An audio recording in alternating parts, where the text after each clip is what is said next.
The broken armor. The hangar was quiet after the battle. The air smelled of smoke and burnt metal. Only broken ships and wounded soldiers filled the place. Humans and aliens both rested here, waiting for repairs, waiting for another fight. In the corner of the hangar, a young human engineer worked. His name was Daniel. He had grease on his hands, dirt on his face, and tired eyes that still kept working. For him, machines never stopped breaking, and duty never stopped calling. He was fixing a damaged battlesuit. The sound of tools echoed like whispers in the silent hall. Then he heard footsteps, slow and heavy. He looked up, and his heart almost froze.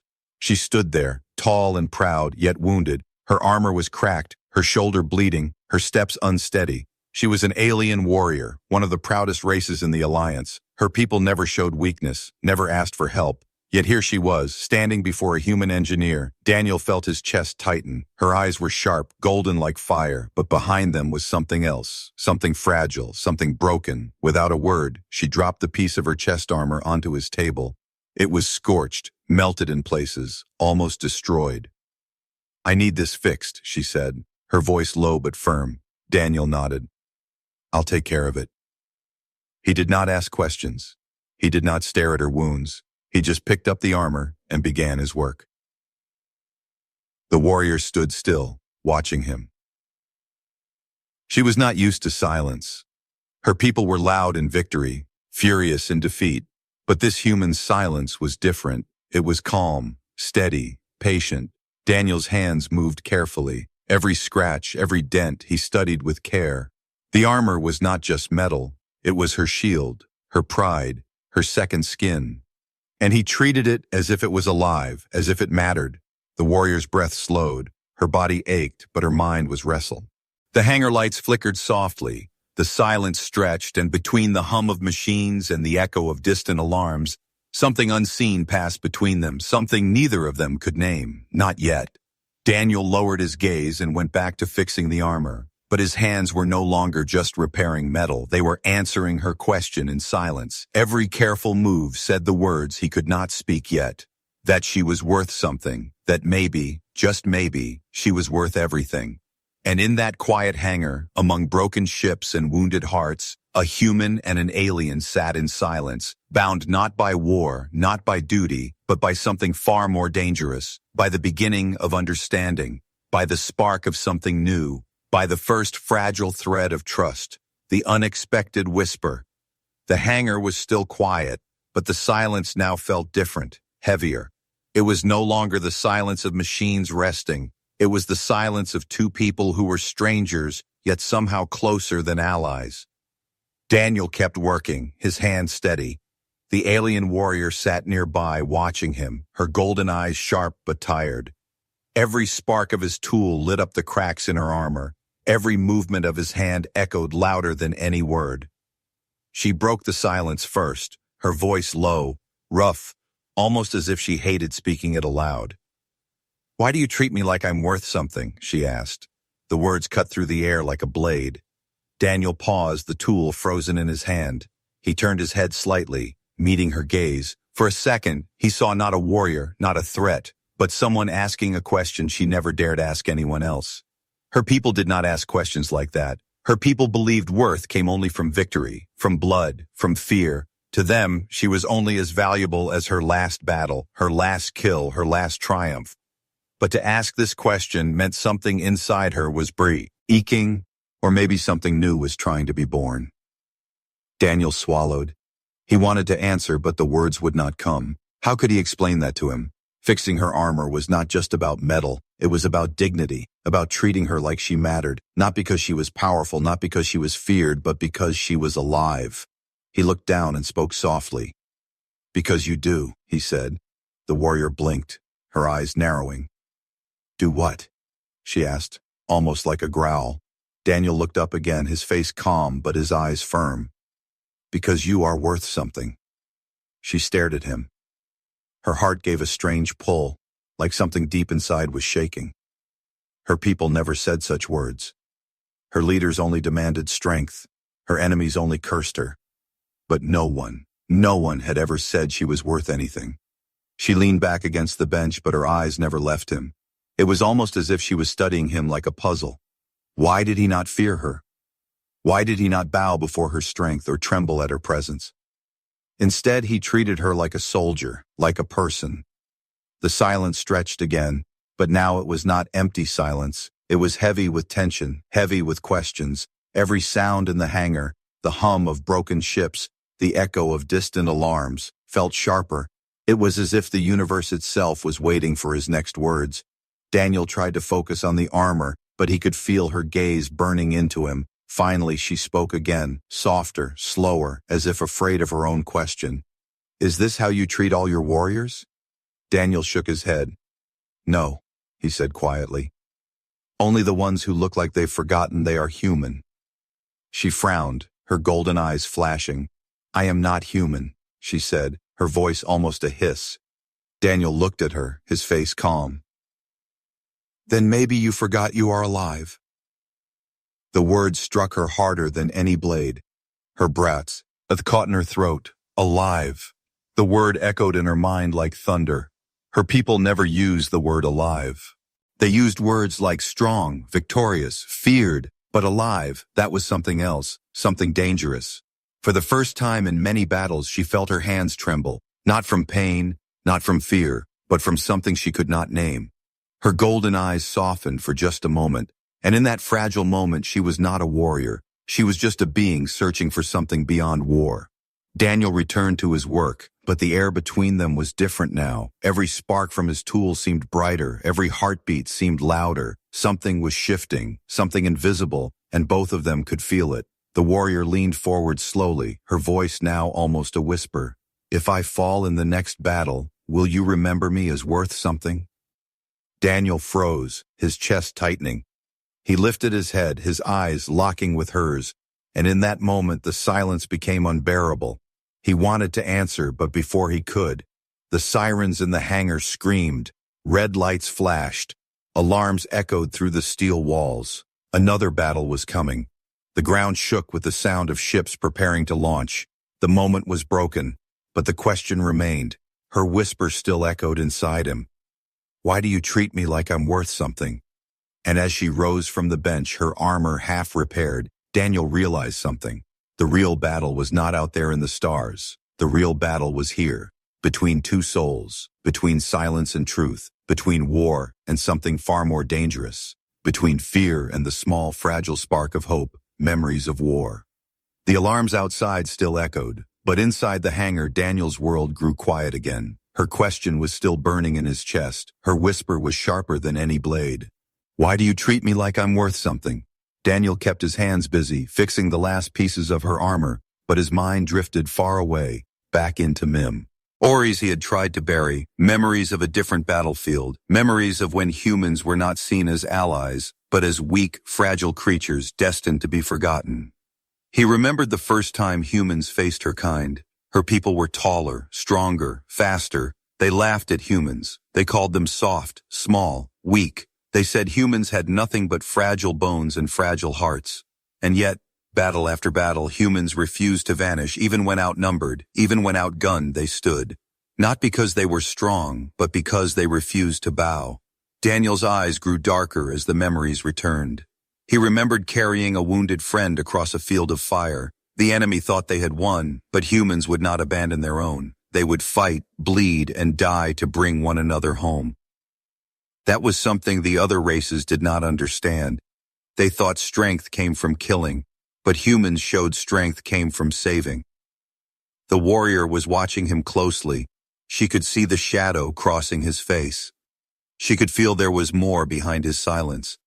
Finally, she asked, her voice rough. You have seen war before, haven't you?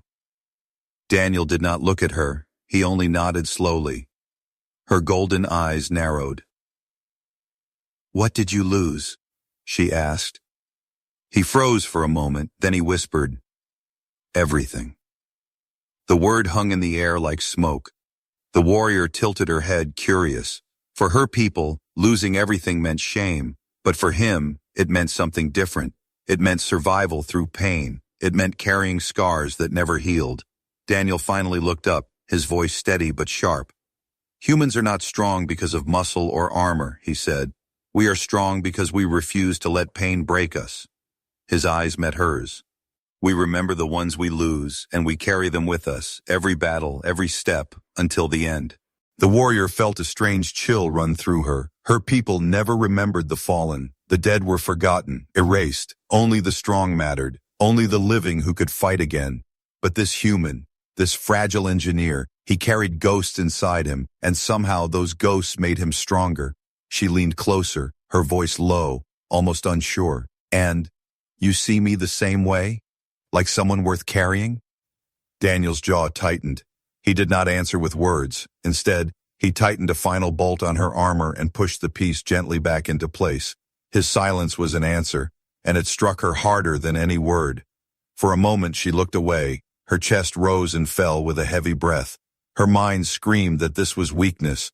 Her people would laugh at her for even asking such a thing, but her heart whispered something else. That maybe this human saw her not as a warrior, not as a weapon, but as something far more dangerous. As someone who mattered. The air between them thickened, neither spoke. But their silence was filled with ghosts of past wars and whispers of battles yet to come. She reached out and touched her repaired chest plate. The metal was smooth again, the cracks sealed, but inside her, the cracks had only grown wider. Her eyes returned to him, sharp and questioning. You speak of pain like it is strength, she said. Daniel nodded slowly. It is, he replied. Because pain teaches us what we are willing to fight for. The warrior's heart beat faster. The alarms outside grew louder. The sound of ships preparing for war filled the hangar. But inside, the real war was happening in her chest. A war between everything she had been taught and everything this human had just shown her. For the first time in her life, she wondered if humans were truly fragile, or if maybe, just maybe, they were the strongest of them all, a different kind of strength. The hangar lights flickered as if they too were trembling. The alarms outside still screamed, calling warriors back to the fight. But inside, something far more dangerous was happening. Two souls were facing a truth neither of them had ever spoken aloud. Daniel finished the last repair and set his tools aside. The armor was whole again, shining faintly under the broken lights, but the silence between them was heavier than the steel he had just fixed. The warrior touched the smooth surface of her chest plate. Her claws brushed over it as if searching for the cracks that were no longer there. Yet her mind whispered that the cracks inside her could never be sealed so easily. Her golden eyes flicked back to Daniel, sharp yet uncertain. You speak of pain as strength, she said, her voice low, almost accusing. My people call pain weakness. Daniel's gaze rose to meet hers, steady and calm. Then your people are blind, he said quietly. The words struck her like a blade. Her people, proud and unyielding, had taught her since birth that strength was only in power, in victories, in the blood of enemies. But this human, this fragile engineer, dared to call them blind. Her voice grew colder, harsher. You speak boldly for someone so small. You fix armor, but you do not carry it into battle. Daniel did not flinch. He leaned forward slightly, his eyes hardening. Strength is not only carrying armor, he said. It is carrying others when they cannot stand. The warrior froze. His words rang louder than the alarms outside. Her mind fought against them, but her heart felt them sinking deeper. She remembered the battlefield hours ago. Her own people had left behind the wounded. They called it honor, but when she looked at the humans, she had seen something different. They carried their wounded through fire, through death, even when it slowed them down, even when it cost them victory. They carried them because no one was left behind. Her jaw tightened. You call that strength? She asked sharply. To carry weakness with you?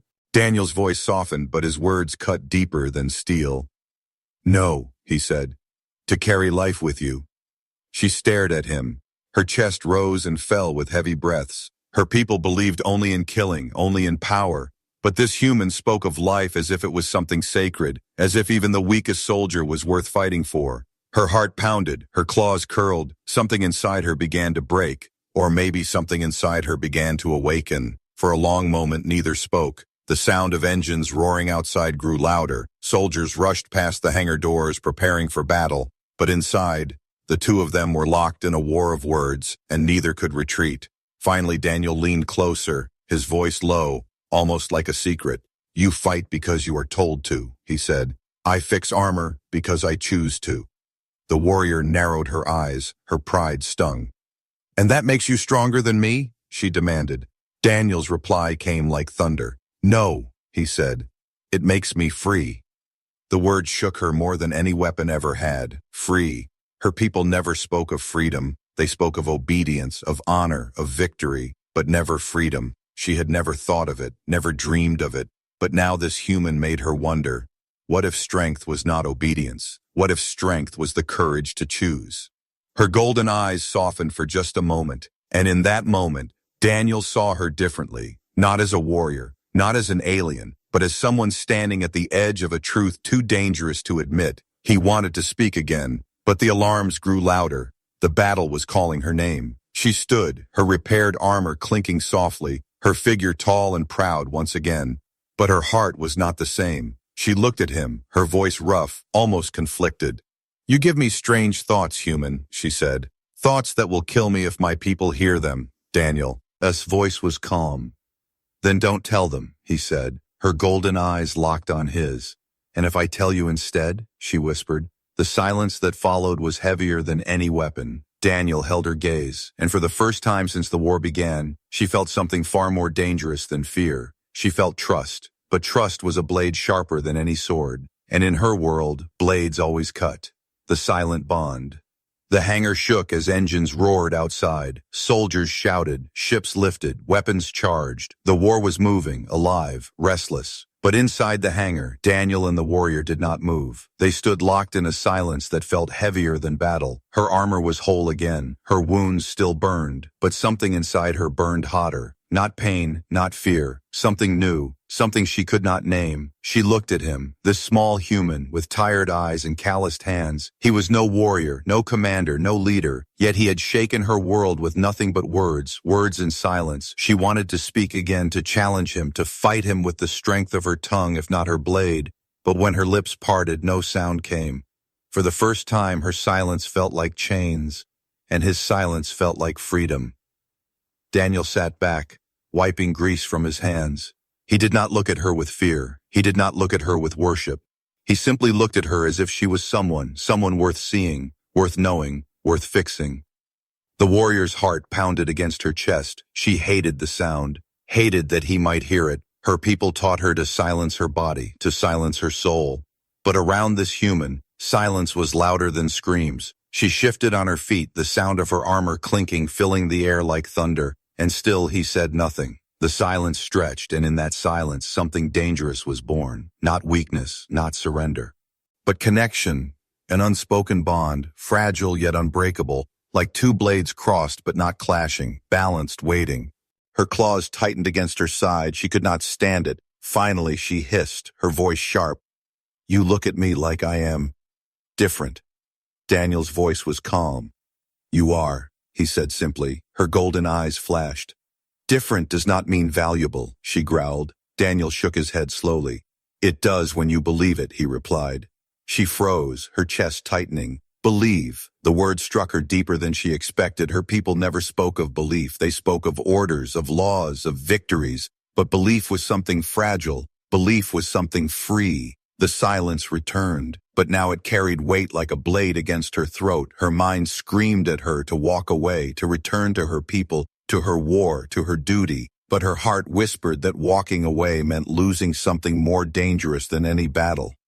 She took a step closer. Her shadow fell over him, tall and sharp. Her armor gleamed under the broken light. She was still every part the warrior she had been raised to be, but her eyes betrayed her. They were not filled with rage, they were filled with questions. Daniel did not move back. He simply sat there, steady, unshaken. His silence told her he was not afraid. And that was more terrifying than fear itself. Outside, the hangar doors rumbled. Ships prepared to launch into the fire of war. But inside, two souls were trapped in a quieter battle. A war of silence, of belief, of fragile trust. Neither could retreat, neither could surrender, because the moment one spoke the truth, everything would change. Finally, the warrior whispered, her voice softer than any roar she had ever given. If I trust you, even for a moment, then I betray everything I am.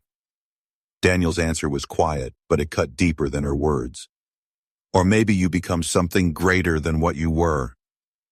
Her breath caught, her claws loosened, her chest ached with something she Did not understand. She turned away, unable to face his steady gaze. The silence between them was unbearable now, but walking away from it was worse. The alarms outside grew louder. The call of war was screaming her name, but her heart, for the first time, whispered something else. It whispered his, the coming battle.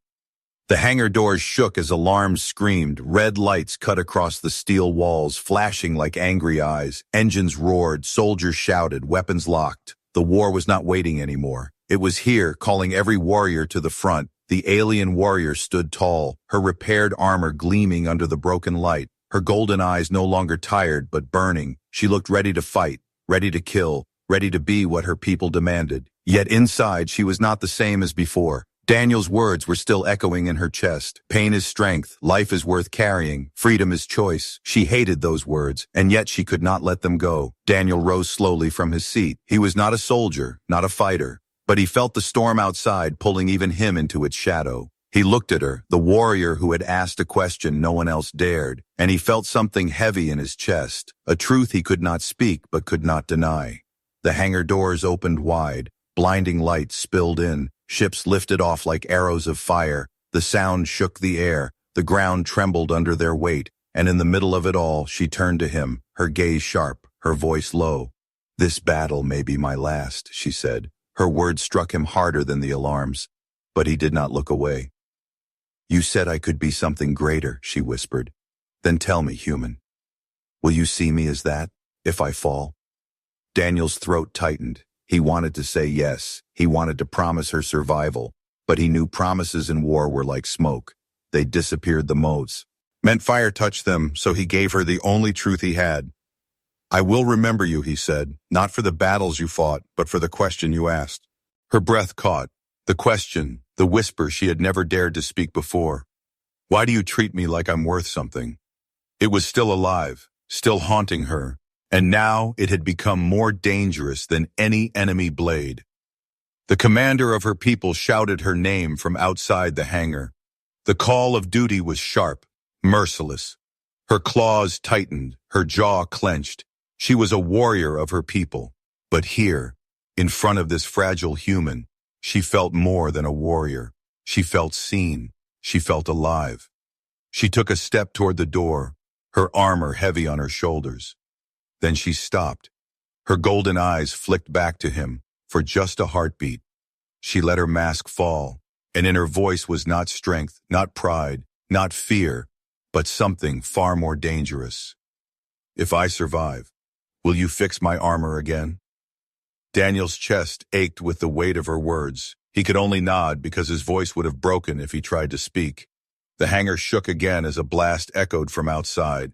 The war was no longer at the edge of the stars. It was here, clawing at their doors. The warrior turned, her figure tall, her armor whole, but her heart carried a crack no metal could ever repair. And as she disappeared into the blinding light of the battlefield, Daniel stood frozen, his hands empty but his chest heavy, because he knew the truth. The real war was not in the stars. The real war was inside her, and maybe inside him too. The final whisper. The battlefield burned like a dying sun. Explosions lit the sky. Ships fell like broken stars. The ground trembled as war roared across the horizon. Every scream, every blast, every shadow was alive with death. Daniel stood at the hangar doors. He was not a soldier, yet his chest felt like a battlefield too. He had watched her vanish into the fire, the warrior with golden eyes, the warrior who asked the question that still haunted him. "Why do you treat me like I'm worth something?" Minutes stretched into hours. Every second without her return carved deeper into him. He worked on other armor. He helped other soldiers. But his eyes always flicked back to the door, waiting, hoping, fearing. At last, through smoke and fire, he saw her. She stumbled into the hangar, her armor cracked again, her body torn with wounds, yet her golden eyes still burned. She had fought. She had bled. She had survived. Barely. Daniel ran to her side, catching her before she fell. His hands gripped the weight of her armor, heavy with blood and dust. For a moment their eyes locked, and in that moment the battlefield outside vanished. There was only her, and the silence between them. She struggled to breathe. Her claws scraped against his arm, not in anger, but to hold herself steady. Her voice was weak, but it carried more weight than thunder. "You kept your word," she whispered. "You remembered me." Daniel's throat burned. He wanted to say more, to tell her she was more than armor, more than a warrior, more than the lies her people told, but the words died in his chest because her next words stole the air from him. If I fall, fix me. Not my armor, me. Her voice cracked, her eyes softened, and for the first time, the warrior who never bowed, never begged, was asking not for strength, not for honor, but for something far more fragile, for someone to see her, to save her, to believe she was worth more than the war itself. Daniel's hands tightened, his heart breaking under the weight of her whisper. He wanted to promise her the impossible. He wanted to say yes, but before he could speak, the hangar shook with another blast. The war was not finished. The enemy was coming closer. Shadows filled the doorway like a storm. She pushed herself upright, fire still in her golden eyes, her voice low, filled with defiance. "This is not over," she said. Her claws slid against her broken armor. "And neither are we." Daniel froze. Her words were not just for the war. They were for him, for the bond neither of them dared to name, for the question that had started it all. Why do you treat me like I'm worth something? And as the enemy's roar filled the hangar, as fire and shadow closed in around them, she leaned close, her voice barely a breath. Her final whisper, sharp enough to pierce his soul. "Then prove it." The hangar doors exploded with light. The screen of war swallowed them both, and the story did not end. It had only just begun.